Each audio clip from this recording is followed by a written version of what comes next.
I asked a question this morning that actually received more responses than any other Wednesday WhatsApp question all semester. I have theories to that. And it's not because I started off by the prize first. For sure that's not the reason.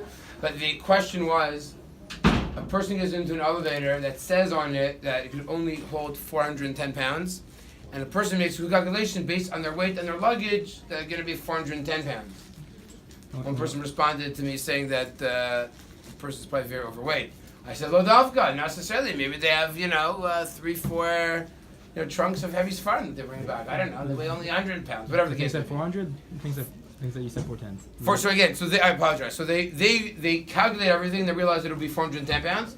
And the elevator says the maximum load is 400 pounds. Figure 10 pounds doesn't really matter. However, the elevator gets stopped between floor 2 and 3 and requires a $5,000 fee cost in order to fix the elevator because they caused damage to it. And the question is, are they responsible or not? So the answer is, someone actually, for sure this person's like in engineering, said to me that if they make a mistake of 2.5% error, meaning 400 pounds, only 10 pounds, very small amount, right? If you're an engineer, you don't calculate things when it says a load restriction based on an error of 2 or 3%, right? If it can only hold 350 pounds, you don't say 350, you say 300 or even 275. You want to give 10 to 50% error in order to ensure that you don't build the bridge, they can only hold 10 cars so that in the event of the 11th car the whole bridge collapses. That's absurd. You don't build things that way. So, you just want to get sued.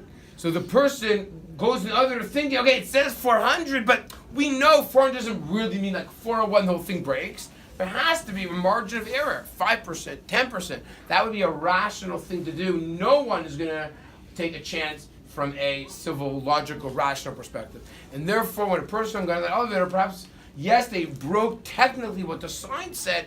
I believe the expectation of most people, when they see such a sign, they realize there's a little bit of room for margin, and it's not like 401, everyone dies, but rather there's a little bit of room for error, and therefore, I don't believe they would be obligated to have to pay for the repairs, and also be very difficult to, unless I guess you can prove that their overweight actually caused the damage.